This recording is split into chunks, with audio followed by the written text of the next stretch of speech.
Le pouvoir subtil de la femme. Dans ce podcast, je partage ce que j'ai appris sur le pouvoir de la femme. Je vous invite à me dire en commentaire là où je fais fausse route. La femme, par son verbe, son éloquence, son énergie, a la capacité d'orienter le devenir d'une situation. Moins elle a d'ego, plus elle gagne en présence et en puissance. D'autant que dans toutes les traditions spirituelles, il est dit qu'elle a été créée à partir d'un humain et non à partir de la terre. Il est plus facile pour une femme de créer et d'agir quand elle commence à agir dans l'invisible. Par son essence plus mystique et réceptive, déployer son énergie s'inscrit dans une réalisation inversée, comme s'il s'agissait de se souvenir du futur. Bonjour à vous qui m'écoutez aujourd'hui, merci de votre confiance, je suis Anne. En 2020, j'ai commandé une expérience de coaching avec une femme à l'énergie unique. Pendant les 2 heures que nous avons passées à distance, plusieurs fois je me suis dit, j'ai envie de ressembler à cette femme. Après l'éveil, j'avais déjà décidé de faire désormais les choses à ma manière, de fuir le vacarme et les faux semblants en tout genre, et de vivre désormais dans la fine fleur de mon individuation. L'univers m'avait entendu et me présenta cette coach française, unique en son genre, par son authenticité, sa simplicité, zéro prétention, zéro arrogance, zéro énergie de contrôle ou de manipulation, zéro volonté de pouvoir, du très rare dans le milieu du développement personnel. En 2 heures, j'ai appris que pour arriver à incarner cette aura mystérieuse, immensément féminine et accueillante, être dans une confiance et une certitude inconditionnelle est important. Je me suis souvenu qu'avoir un état d'esprit d'abondance et un style d'attachement sécure est le duo d'inconnus à déverrouiller, à libérer dans de nombreuses équations de la vie. Et que si nos relations ne fonctionnent pas dans l'harmonie et que nous sommes souvent le seul ou la seule à faire des efforts, faire une pause et interroger son style d'attachement et son état d'esprit de développement est essentiel. Voyager dans le passé permet de dépoussiérer les trésors de confiance et d'expansion qui longtemps nous avaient habités et que nous avions commencé à éteindre au gré de pérégrinations tumultueuses. L'âme sait toujours, dans ce petit inconfort relationnel qui vous angoisse, dans cette discussion qui vous comprime, c'est assez simple. Vous êtes là où l'harmonie règne, là où l'énergie encourage, là où vous doutez de vos valeurs et de votre valeur, là n'est plus votre place. Autrement dit, il y a toujours 2 raisons en toutes circonstances, la raison apparente et la raison invisible, intérieure, plus profonde. Et la raison invisible est celle qui vous aide à créer votre futur avec votre âme.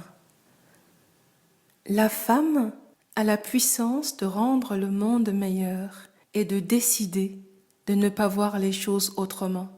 Dans une de mes expériences passées avec mes clients porteurs de projets, il me vient en mémoire comment il suffisait juste de croire énormément en mon client, qui était un jeune homme, pour qu'il revienne avec des informations très confidentielles. Rien qu'à l'énergie, je sentais quand il doutait, et je connaissais ses énergies de naissance par cœur. Lui dire « je sais que tu peux le faire », créait des miracles. Et quand il revenait, je lui demandais « comment as-tu fait pour avoir des informations qui ne sont accessibles que parfois au plus haut sommet de l'État, qui plus est, dans le secteur le plus sensible et stratégique du pays, économiquement parlant ?» Il me répondait Tu m'as dit que je pouvais le faire, que je pouvais y arriver. Je l'ai donc fait.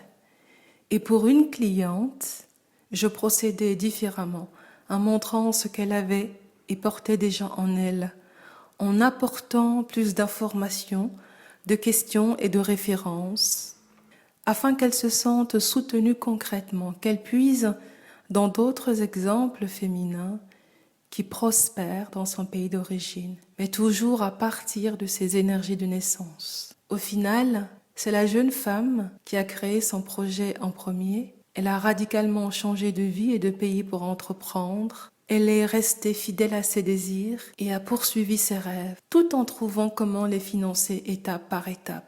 Ceci pour dire qu'une femme qui veut peut, parce que la femme sait s'adapter. En tant que femme, j'ai appris que le meilleur des conforts est le confort intérieur. Être à l'aise en soi, savoir qu'on s'est donné les moyens de réaliser ses rêves, quitte à raboter son ego, son confort matériel, ses relations, est fondamental pour préserver son énergie, la base même de la santé physique, émotionnelle et psychique. Parce que c'est cela qui doit être à l'aise d'abord, quand l'âme est à l'aise dans le corps. La femme a encore plus toute sa place dans des mondes majoritairement masculins. Le fait d'avoir travaillé pour 2 ministres africaines et une chef de section canadienne m'a appris que le moyen d'être une femme efficace dans un milieu d'hommes est justement d'exploiter le meilleur de son identité féminine, la collaboration, l'empathie, la mise en place de standards à respecter et le subtil pouvoir de l'influence. Si l'homme aime montrer son pouvoir, la femme réalise plus en illustrant sa puissance, pas en démontrant une énergie ou un comportement très masculin. Si le pouvoir est dans les mots, les décisions et les objectifs, la puissance est dans l'énergie et l'émotion des mots, dans les possibilités qu'on montre et dans l'envie et les rêves qu'on réveille chez les autres. Il y a beaucoup d'entreprises à dominante yin dans le monde. Hermès, Tesla, Apple, Amazon, pour ne citer que ces entreprises. Il y a de la place pour le féminin dans le monde et dans toutes les sphères. Un féminin qui montre comment chacun a sa place dans le monde. Un féminin qui donne envie à chacun d'être meilleur, d'exceller.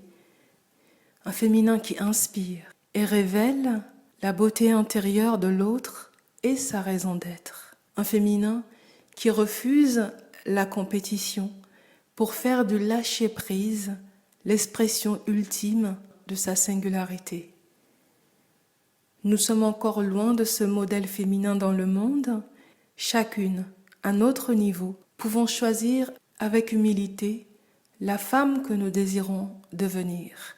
En chacune de nous sommeillent celles qui nous ont précédées, des grandes prêtresses, poétesses, pitty, des mystiques, des chamanes, des messagères du futur, des messagères de l'invisible. Je ne savais pas en conscience la puissance de la femme. Comme femme, j'ai appris que l'univers soutient toujours nos rêves et fera toujours tout ce qui est en son pouvoir pour nous protéger, y compris pour nous sortir des schémas peu épanouissants pour notre âme. Combien de fois répétons-nous les mêmes expériences parce que nous ne voyons pas les signes envoyés par la vie? À nous, femmes, à vous, femmes, de maîtriser la communication invisible, de prendre le temps de vous asseoir, d'écouter, d'accueillir, pour redécouvrir et redéployer votre sens inné de la vision d'ensemble. Ce podcast touche à sa fin. Merci d'être resté jusqu'au bout avec moi. Je suis Anne Goagbe, Education Futuriste à la ville. Belle fin de journée et à bientôt.